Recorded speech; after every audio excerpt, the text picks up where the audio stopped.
একদিন মঙ্গলদা শাসনঘাটের মধ্যে দিয়ে সন্ধ্যাবেলা হাঁটতে হাঁটতে তার পিসির বাড়িতে যেতে থাকে। সে তখনই একটা আকাশের মধ্যে অনেক বিকট শব্দ হয়, আরো বৃষ্টি নামতে থাকে, আর ওইদিকে গাছপালা ভেঙে যেতে থাকে। হাঁটতে হাঁটতে যখন একটা গাছের সামনে এসে সে তখনই গাছের আবুলে কাউকে দেখে মঙ্গলদা হাতে থেকে লাইট আর ব্যাগ ফেলে দিয়ে তখন অনেক অবাক হয়ে যায়। অবাক হয়ে দেখে যে গাছের পিছনে একটা রাক্ষস তাকে কিছু একটা বলে। এই মঙ্গল, তুই এই রাস্তা দিয়ে কোথায় যাচ্ছিস? এই শ্মশান ঘাটের মধ্যে দিয়ে সন্ধ্যাবেলা? আজকে বুঝি তোর মরণ আসছে? সেই তখন উড়তে উড়তে রাক্ষস মঙ্গলের সামনে এসে আর তারপরে মঙ্গল রাক্ষসকে কিছু একটা বলে। এ তো দেখছি রাক্ষস। আরে আমাকে ছেড়ে দাও, আমি আমার পিসির বাড়িতে যাব। আজকে আমাকে মেরো না রাক্ষস, তুমি আমাকে ছেড়ে দাও। আরে সেটা বললে কি হয়? আমাকে ছেড়ে দাও এটা বললে কি আর হবে? অনেকদিন পরে আজকে আমি কাঁচা রক্ত খাবো মানুষের। না রাক্ষস, তুমি আজকে আমাকে খেও না। আমি আজকে আমার পিসির বাড়িতে যাব। আজকে আমার যেতেই হবে, তুমি আমাকে মেরো না। না না, সেটা বললে তো হবে না, আজকে তোকে আমি মেরে কাঁচা রক্ত খাবো। ওই বলে রাক্ষস তখন মঙ্গলের মাথাটা হাত দিয়ে এনে তার মাথা খেতে থাকে। আর এদিকে মঙ্গলের পিসি তার স্বামী রবিকে কিছু একটা বলছিল।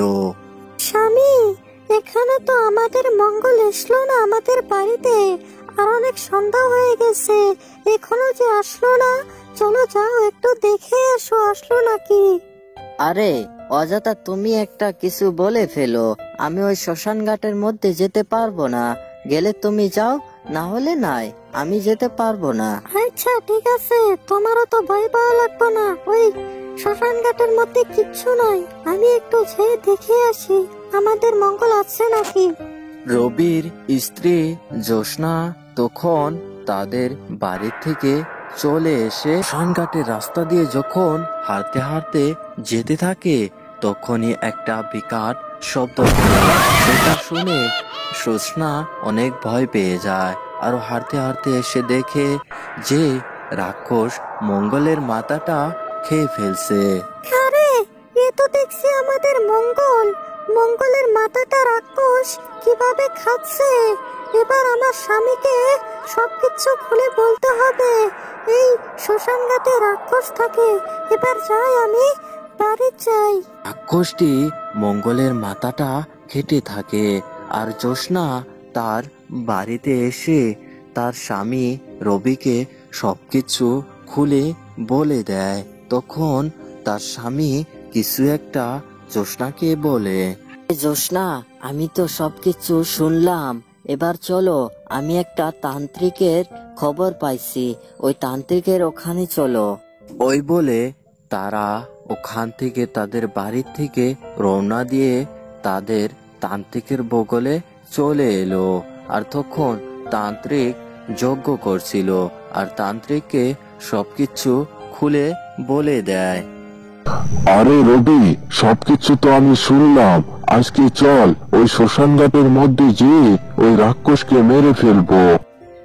ওই বলে তান্ত্রিক আর রবি আর তার স্ত্রী মিলে ওখান থেকে চলে এলো রাক্ষসের ওই শ্মশান ঘাটের মধ্যে। এসে দেখে যে রাক্ষস গাছের মধ্যে বসে রয়েছে। ওই রাক্ষস, তুই ওই গাছের উপর থেকে নেমে এসে, না হলে তোকে আজকে মেরে ফেলবো, কিন্তু তুই জলদি করে নাম। ঠিক আছে তান্ত্রিক, আমি নামছি, আমাকে মারবেন না প্লিজ, আমাকে ছেড়ে দিও আজকে। না তান্ত্রিক বাবা, তুমি রাক্ষসকে মেরে ফেলো, রাক্ষসের কথা কোনো কথাই শুনো না, কারণ আমাদের মঙ্গলকে রাক্ষস মেরে ফেলছে, রাক্ষসকে তুমি মেরে ফেলো। তান্ত্রিক তখন রবির কথা মতো রাক্ষসের গলাটা শরীর থেকে আলাদা করে ফেলে। রাক্ষসকে মারার পরে তখন মঙ্গল জিন্দা হয়ে যায়, ভালো হয়ে যায়। তো বন্ধুরা, আজকের এই গল্পটি কেমন হলো তা কমেন্টে জানাতে কিন্তু ভুলবে না। আর আমাদের এই চ্যানেলটাকে সাবস্ক্রাইব করে দাও নতুন নতুন ভিডিও পেতে। ধন্যবাদ।